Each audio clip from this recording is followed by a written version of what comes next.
Welcome to football तक। ये मेरा नया चैनल है। यहाँ पर मैं फ़ुटबॉल के बारे में बात करूँगा। तो आज हम बात करेंगे मेसी ला लीगा छोड़ के चले गया, मेसी बार्सिलोना को छोड़ के चले गया है। तो आखिर ऐसा क्यों हुआ और मतलब पर्दे के पीछे क्या हुआ सारा जो मेसी ला लीगा छोड़ के चले गया। तो एक्चुअली में एक तो क्लब की पहले से ही ऐसी की तैसी हुई पड़ी थी। अब यहाँ होता क्या है कि हमारी इकोनॉमिकल कंडीशन पहले से ही ख़राब चल रही थी, तो हमारे ऊपर वेजेस का बड़ा प्रेशर था कि वेजेस को कम कैसे किया जाए। वेजेस हम कर नहीं पा रहे थे। अब ऐसे में जो हैवियर तेबास है ला लीगा का प्रेसिडेंट, वो हमारे पास एक ऑफ़र लेकर आता है। वो हमारे पास ही नहीं, पूरे ला लीगा के लिए ऑफ़र लेकर आता है, जिसमें एक प्राइवेट इक्विटी फर्म होती है सीवीसी, उसके साथ वो पार्टनरशिप करता है अगले 40 साल के लिए, जिसमें हमारे 10% राइट्स, मतलब ला लीगा के 10% राइट्स, जिसमें टेलीविज़न राइट्स हैं, वो दे दिए जाएंगे सीवीसी को। अब इसका मतलब क्या है? इसका मतलब ये है कि अगले 40 साल या 50 साल, जैसा कहा जा रहा है, और ख़ास तौर से ऐसा जॉन लापोर्ता बार्सिलोना का प्रेसिडेंट कह रहा है कि अगले 40 से 50 साल तक के लिए जो टीवी राइट्स हैं वो सीवीसी प्राइवेट इक्विटी फर्म है जो उसको बेच दिए जाएंगे। अब अगर अगले 40 से 50 साल तक उसको हमारे राइट्स बेच दिए जाएंगे तो एक फिक्स प्राइस, जो फिक्स प्राइस आज है 2021 का, तो शॉर्ट टर्म में तो हमें पैसा मिल रहा है, शॉर्ट टर्म में हमें कोई समस्या नहीं है, हमें पैसा मिल रहा है। लेकिन लॉन्ग टर्म में over the next 50 years, over the course of next 50 years, 40 years हमें बहुत नुकसान होगा। तो जॉन लापोर्ता उसमें कह रहा है कि हमें 800 मिलियन यूरोस का नुकसान होने वाला है over the course of 50 years. अब हैवियर तेबास इसकी मना कर रहा है। अब पर्दे के पीछे की बात क्या है वो हम में से किसी को नहीं पता, पर फिर भी हम मान के चलते हैं जॉन लापोर्ता जो कह रहा है वो सच है। अगर वो सच है तो इसलिए हमारे पास कोई ऑप्शन नहीं था, या तो हम उस डील को साइन करते। अब उस डील को हम साइन कर नहीं सकते, तो हमारे पास एक ही ऑप्शन था भैया कि हम मेसी को जाने दें, जो कि हमने जाने दिया, क्योंकि हमारे पास कोई ऑप्शन नहीं था, हम मेसी को साइन नहीं कर सकते थे। हैवियर तेबास की स्ट्रिक्ट कंडीशन थी कि जो सैलरी कैप मैंने बनाया है, मतलब उन्होंने ला लीगा का है, उसी सैलरी कैप में आपको रहना होगा, और अगर आपको कुछ चाहिए, मेसी को साइन करना है, तो इस ट्रीटी को आप साइन कर दो। जबकि उस ट्रीटी को, उस टर्म को साइन करने से मना कर दिया बार्तेमो ने, तो लापोर्ता ने। तो जॉन लापोर्ता क्या कह रहा है? जॉन लापोर्ता ये कह रहा है कि कोई भी प्लेयर हो वो क्लब से ऊपर नहीं है, तो इसलिए मेसी फाइनली चलेगा। पर इसकी अगर अपन हिस्ट्री देखें, अगर अपन इसकी हिस्ट्री देखें तो इसकी हिस्ट्री अभी शुरू नहीं हुई, 4-5 महीने पहले। इसकी हिस्ट्री जब जाती है जब बार्तेमो, जोसेफ मरिया बार्तेमो हमारा प्रेसिडेंट था। अब उसका जो टेन्योर था उसको मैं बहुत ही डिजास्ट्रस मानता हूँ बार्सिलोना के लिए। उसके टेन्योर में मतलब बहुत ही ज़्यादा क्लब की हालत ख़राब हुई। उसने ऐसी की तैसी करके रख दी इस फुटबॉल क्लब बार्सिलोना की। उसने क्रेजी वेजेस पे साइनिंग्स करी खिलाड़ियों की, एंड उसने सबसे इम्पोर्टेंट चीज़ केवल क्रेजी वेजेस दी। बात यही नहीं है, क्रेजी वेजेस तो बाद में देगा, पहले उसको साइन करना है। उसने ऐसे ऐसे मिडफील्डर साइन किए जो उसने 40 मिलियन यूरो पे साइन कर रहा है, किसी को 50 मिलियन यूरो पे साइन कर रहा है, किसी को 100 मिलियन यूरो पे साइन कर रहा है। कुछ खिलाड़ी उसने 100 मिलियन यूरो से ज़्यादा में लिए, जैसे Philippe Coutinho, Dembele and Antoine Griezmann, इनको 100 मिलियन यूरो से भी ज़्यादा में उसने लिया। तो यहाँ पर कुल मिला के ऐसा हुआ कि हमें बहुत पैसा खर्च करना पड़ा, और इन सबको वेजेस भी बहुत ज़्यादा दे दी उसने। और फिर वेजेस ज़्यादा दी, वो भी ज़्यादा साल के लिए। उसने 6-6 साल के कॉन्ट्रैक्ट कर लिए, 7 साल के कॉन्ट्रैक्ट कर लिए, किसी के साथ 5 साल का कॉन्ट्रैक्ट कर लिया। उसने कॉन्ट्रैक्ट्स भी हैवी किए, तगड़े कॉन्ट्रैक्ट्स किए। तो जब तक वो कॉन्ट्रैक्ट खत्म नहीं हो जाते हम उनको निकाल भी नहीं सकते, वन साइडेड नहीं निकाल सकते। इतना ही नहीं, उसने हमारी जो एकेडमी है, फुटबॉल एकेडमी ला मासिया, उसकी ऐसी की तैसी कर दी। अब उसने ला मासिया की ऐसी की तैसी ऐसे करा कि उससे पहले लापोर्ता के समय योहान क्राइफ के स्टाइल को फॉलो किया जाता था। तो उसका स्टाइल क्या था? उसका सिस्टम था कि एकेडमी के प्लेयर्स आने चाहिए और बाहर से प्लेयर्स कम आने चाहिए। तो वही था जॉन लापोर्ता के समय। अगर तुम देखोगे जो प्राइम बार्सिलोना थी उसमें बाहर के प्लेयर्स थे, कई बाहर के प्लेयर्स थे जॉन लापोर्ता के समय, पर उनकी संख्या कम थी। अधिकतर जो खिलाड़ी थे वो एकेडमी के थे, जैसे जावी हो गया, पुयोल हो गया, इनिएस्टा हो गया, मेसी हो गया, बहुत सारे खिलाड़ी एकेडमी के थे। सर्जियो बुस्केट्स हो गया, पीके हो गया। कुछ खिलाड़ी थे जो बाहर से हमने लिए थे, जैसे डैनी अल्वेज बाहर से आया था। पर बहुत सारे खिलाड़ी मेसी के साथ ये सब एकेडमी के खिलाड़ी थे, एंड बहुत ऊंचे लेवल पे खिलाड़ी पहुंचे एंड क्लब को ऊंचाइयों पे लेकर गए।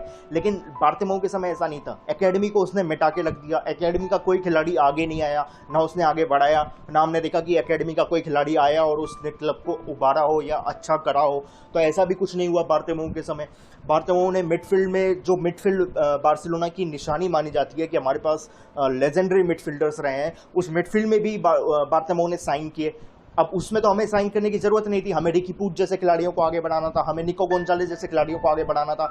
पर उसने ऐसा कुछ नहीं किया। उसने 50-50 मिलियन यूरोस दे दिए, एक साइन कर लिया, 60 मिलियन यूरोस दे दिए, एक साइन कर लिया, और उनको भी क्रेजी वेजेस पे साइन कर लिया, वो भी ज़्यादा लॉन्ग टर्म का एग्रीमेंट दे के उनको। तो इसमें क्लब को बहुत नुकसान हुआ। तो क्लब की इकोनॉमिकल कंडीशन की ऐसी की तैसी तो बहुत पहले से ही हो गई थी। फिर उसने ऑडिट भी गलत किया। उसने कहा कि पिछले सीजन हमको 200 मिलियन यूरोस का लॉस हुआ, लेकिन अब जो लेटेस्ट ऑडिट आया है उसमें सामने आया कि 400 मिलियन यूरोस का ऑडिट लॉस हुआ हमें, ना कि 200, मतलब दुगना।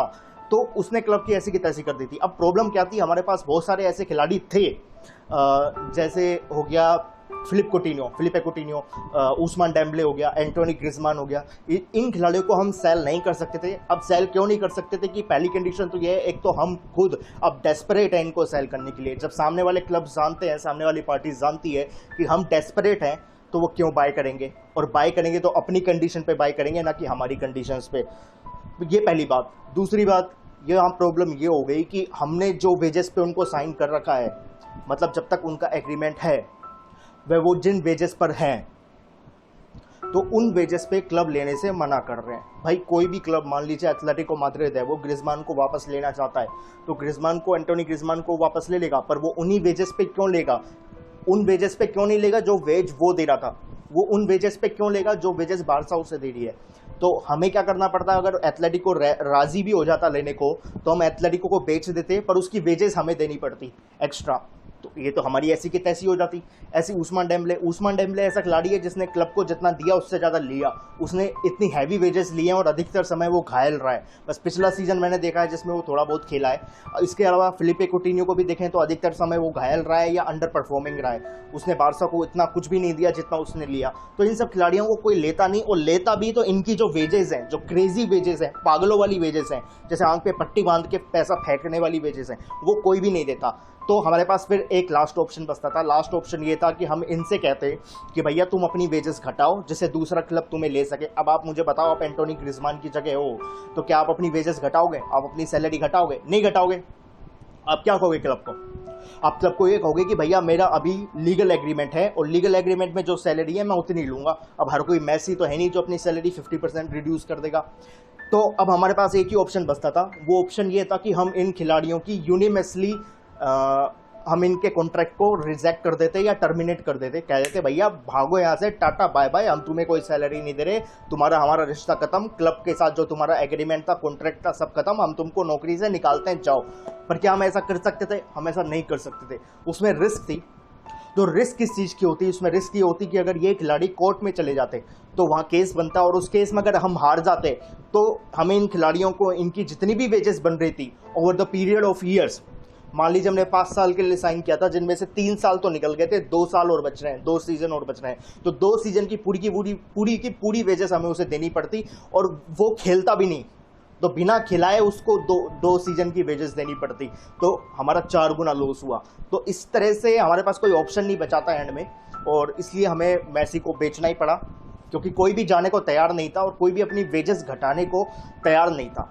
सबसे इंपॉर्टेंट बात है, जाना तो चलो फिर भी चल जाए, कई क्लब्स इनको लेने को तैयार हो जाते, पर ये अपनी वेजेस घटाने को तैयार नहीं थे। और इसलिए आपने देखा कि बार्सिलोना ने प्री सीजन में जो गेम खेला यूवेंटस के साथ, यूवेंटस के अगेंस्ट जॉन कैम्पर ट्रॉफी में, उसमें जैसे ही उमतीती को सब इन किया तो लोगों ने विसल किया, उसको बू किया, और उसको बू हो सकता है आगे भी किया जाए। हो सकता है कुटिन्यो को वैसे बू नहीं करेंगे क्योंकि वो एक काफ़ी टैलेंटेड प्लेयर है। तो ये थी कहानी पूरी की पूरी मेसी सागा, मेसी के जाने की।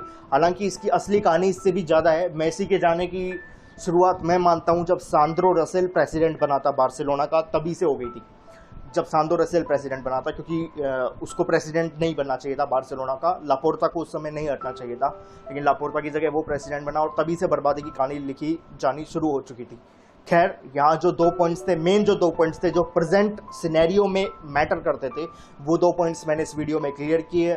आपको ये वीडियो कैसा लगा, इस पर अपनी राय रखिएगा, लाइक कीजिएगा, और कमेंट में अपनी राय बताइएगा कैसा लगा, मुझे क्या सुधार करना चाहिए। ये मेरा नया चैनल है, इसमें जो भी सुधार के आप सुझाव देंगे वो मैं इम्प्लाई करूँगा। तो ठीक है भैया, फुटबॉल देखो, क्लब फुटबॉल वापस आ रहा है। Club football will be back in upcoming 3 days. Real Sociedad का अगेंस्ट बारसा का मैच है, मैं उस पर प्रीव्यू बनाऊंगा एंड रिव्यू भी बनाऊंगा। So take care, thanks.